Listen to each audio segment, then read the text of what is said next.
Selanjutnya kita akan mendengarkan, ini adalah penyampaian dari narasumber kita berikutnya, yaitu tentang peran pelayanan kesehatan. Nah, kayaknya kalau kita ngomongin kesehatan, beberapa tahun ini sangat prioritas sekali, apalagi di tengah pandemi seperti ini ya. Kita akan melihat nih seperti apa peran pelayanan kesehatan dalam meningkatkan kesehatan masyarakat, khususnya di desa pesisir dan juga wilayah perbatasan.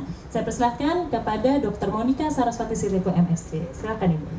Terima kasih Mbak Jessica. Assalamualaikum warahmatullahi wabarakatuh. Salam sejahtera untuk kita semua. Shalom. Om Swastiastu, Namo Buddhaya, salam kebajikan. Yang saya hormati Bapak Wamen, Kementerian Desa, Pak Kadis, Pembinaan Potensi Maritim, ya. Kemudian Pak Direktur dari Bakti dan Pak Asdep dari Kementerian Maritim. Mengawali penyampaian kami dari Kementerian Kesehatan, tentu kami menyampaikan selamat Hari Dharma Samudra ya untuk kita semua TNI Angkatan Laut ya. Suatu kebanggaan bisa diundang pada momen ini suatu pengalaman baru buat kami. Tadi sudah disampaikan Pak Direktur, kami senang sekali ada acara ini di awal tahun sudah diawali dengan kolaborasi yang baik. Bapak Ibu sekalian, ada kutipan yang menyatakan bahwa kesehatan memang bukan segala-galanya, tapi segala-galanya nggak ada artinya ternyata tanpa kesehatan. Dan itu terlihat sekali sejak 1 tahun yang lalu ketika COVID ini melanda Bapak Ibu sekalian. Ya, dan sehat itu sebenarnya memang adalah hak asasi manusia menurut undang-undang.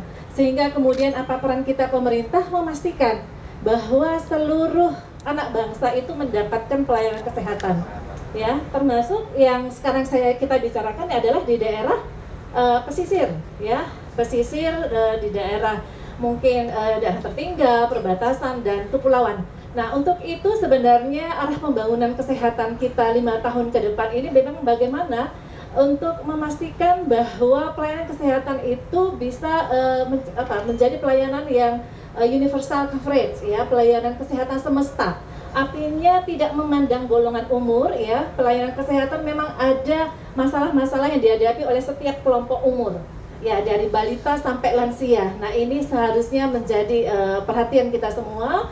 Kemudian juga bagaimana upaya-upaya promotif dan preventif bisa dilakukan dengan penguatan pelayanan kesehatan dasar. Ya, Bapak Ibu sekalian, terkait dengan upaya mewujudkan pelayanan kesehatan semesta ini ada beberapa memang perhatian atau strategi. Masalah kesehatan kita yang sangat mendasar saat ini adalah bagaimana menurunkan masalah kesehatan ibu dan anak, kemudian juga yang terkait dengan masalah gizi, stunting, pencegahan dan pengendalian penyakit, termasuk di sini yang sekarang lagi booming adalah penyakit infeksi emerging ya, yaitu COVID-19. Tetapi sebenarnya kita juga punya penyakit lain yang juga harus kita pikirkan di masa-masa pandemi, termasuk adalah TBC yang kita masih tinggi Bapak Ibu sekalian. Kemudian penyakit tidak menular. Ternyata penyakit tidak menular ini ya kecenderungan faktor risiko untuk penyakit tidak menular seperti hipertensi, diabetes itu menjadi burden disease dari negara kita. Artinya menjadi beban yang paling tinggi sekarang di negara kita. Dan jangan salah Bapak Ibu, kalau kita berpikir PTM, penyakit tidak menular itu adalah ranahnya perkotaan saja. Ternyata kemarin waktu kami melakukan kegiatan pelayanan kesehatan bergerak di salah satu pulau yang masyarakatnya umumnya adalah mengkonsumsi ikan, karena penghasil ikan ternyata faktor risikonya lumayan banyak. Ya, nah ini menjadi sebuah perhatian. Dan kemudian bagaimana bisa membudayakan gerakan masyarakat hidup sehat. Ya, serta yang terakhir adalah bagaimana memperkuat pelayanan kesehatan. Nah, kalau bicara tentang pembuatan pelayanan kesehatan, tentu pikiran kita adalah bagaimana negara kita menyediakan fasilitas kesehatan. Sesungguhnya Bapak Ibu, pelayanan kesehatan itu kontribusinya kepada derajat kesehatan kita mungkin tidak sebanyak perilaku dan lingkungan. Ya, itu sudah ada kajian, sudah ada studinya. Perilaku dan lingkungan itu adalah lebih banyak, lebih tinggi faktornya yang mempengaruhi derajat kesehatan kita. Nah, namun demikian bahwa kemudian pelayanan kesehatan ini juga menjadi salah satu tolak ukur kita dalam mewujudkan pelayanan kesehatan semesta, maka memang untuk pelayanan dasar kita punya yang selama ini menjadi garda terdepan yaitu puskesmas. puskesmas Bapak Ibu sekarang sudah tercatat di Kementerian Kesehatan ada 10.166, dan sebagian besar itu adalah di perdesaan dan terpencil, sangat terpencil. Ya, jadi dari 10.166 ada sebagian besar di daerah perdesaan dan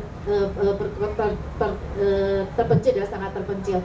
Nah, Bapak Ibu sekalian, ternyata puskesmas ini ya, walaupun dia memiliki tugas dan fungsi yang sama, tetapi dia harus melakukan pendekatan yang berbeda, disesuaikan dengan kespesifikan wilayah kerjanya. Ya, nah wilayah kerja, sehingga memang kategori puskesmas itu termasuk adalah kategori berdasarkan karakteristik wilayahnya. Kalau perkotaan jasa mungkin dia punya karakteristik berbeda. Tentu dalam penanganan untuk permasalahan kesehatan ibu dan anak berbeda mungkin dengan pedesaan dan daerah terpencil yang lain. Daerah terpencil mungkin puskesmas harus lebih proaktif, ya. Puskesmas itu punya Bapak Ibu jaringan, ya, jaringan puskesmas untuk bisa menjangkau wilayah-wilayah kerjanya yang banyak, ya, yang mungkin terdiri dari 10 desa, ada 15 desa, ya. Nah, tergantung dengan wilayah kerja kecamatan tersebut. Ya, nah apa saja jaringan puskesmas? Ada puskesmas membantu dan ada puskesmas keliling. Nah, puskesmas keliling ini sendiri moda transportasinya disesuaikan dengan karakteristik. Kalau kita bicara sekarang perairan, tentu puskesmas juga harus didukung dengan puskesmas keliling dan mungkin juga ambulans sesuai dengan kebutuhan, yaitu dengan moda transportasi air. Ya, nah jadi untuk puskesmas ini Bapak Ibu, untuk daerah-daerah yang pesisir dan di daerah terpencil dan sangat terpencil, ini memang disesuaikan dengan karakteristik karakteristik masyarakatnya. Jadi ada yang namanya upaya kesehatan masyarakat pengembangan. Dia akan mengembangkan program-program kesehatan yang mendukung sektor-sektor yang ada di wilayah kerjanya. Kalau tadi ada cerita tentang bagaimana budidaya rumput laut dan sebagainya, ini tentu membutuhkan fasilitas kesehatan yang mumpuni untuk masalah-masalah kesehatan lokal di sana, ya. Jadi dokter-dokternya, tenaga-tenaga kesehatannya juga harus terampil. Yang namanya masalah kesehatan juga berbeda di kota dengan di daerah pesisir. Mungkin di pesisir itu lebih ke arah masalah kulit, ya, ada pajanan tertentu. Nah, ini tentu harus dipahami oleh teman-teman kita di puskesmas. Nah, di luar dari itu Bapak Ibu, ternyata juga pemerintah pusat itu melakukan kegiatan-kegiatan yang sifatnya memang pembangunan, ya, pembangunan sarana prasarana, ya. Tadi kalau bicara tadi adalah program, yang ini adalah pembangunan sarpasnya. Dari tahun 2017 sampai tahun 2020 sudah tercatat 800 lebih puskesmas yang kita bangun dan kita renovasi. Ya, di antaranya 400, sekitar separuh dari itu adalah yang berada di daerah terpencil, ya, di daerah tertinggal, perbatasan dan kepulauan, ya. Dan kalau bicara tadi adalah 10 destinasi wisata, kalau kita lihat datanya itu ada sekitar 37 puskesmas yang nanti akan mensupport kawasan wisata, ya, itu sekitar 37 dan akan terus kita jadikan prioritas untuk perbaikan-perbaikannya. Ini cerita fasilitas kesehatan yang disupport oleh pemerintah. Nah, di luar dari itu juga pemerintah pusat mendukung, ya, pelayanan yang tidak bisa dikerjakan oleh puskesmas dalam hal ini dengan jaringannya untuk menjangkau wilayah kerjanya, ya, sehingga kemudian ada yang namanya program pengembangan pola pelayanan khusus untuk daerah-daerah terpencil, sangat terpencil. Salah satunya adalah pelayanan kesehatan bergerak. Ya, pelayanan kesehatan bergerak itu sering juga disebut dengan flying health care atau selling health care. Nah, ini ada Bapak Ibu, ada tenaga kesehatan yang nanti akan diturunkan yang berasal dari provinsi, dari kabupaten kota ke desa yang memang sulit dijangkau oleh puskesmasnya. Ya, mungkin ada masalah dengan geografis dan sebagainya. Ya, ada tim kesehatan yang datang. Tim kesehatannya itu ngapain, ya? Dia bukan hanya memberikan pengobatan, tetapi juga memberikan penyuluhan, pemberdayaan masyarakat, ya, dan pelayanan-pelayanan sifatnya spesialistik.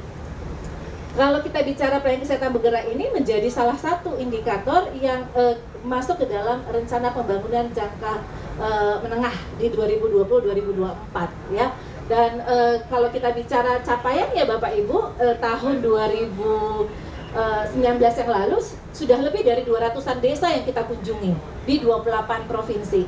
dan nanti akan terus ya. Tahun ini sudah ada di data kami sekitar 60-an kabupaten kota yang akan nanti menyelenggarakan pelayanan kesehatan bergerak ini.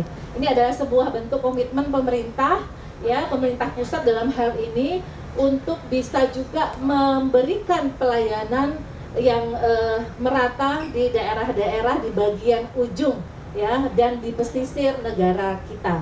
Dan tentunya pelayanan kesehatan juga ada peran di sini dari pemerintah daerah dan masyarakat. Ya, jadi di sini kami sangat menyambut baik upaya-upaya untuk pemberdayaan kesehatan masyarakat. Karena Bapak Ibu sekalian, kesehatan itu tidak akan bisa selesai tanpa didukung oleh lintas sektor dan seluruh anak bangsa Indonesia, begitu ya.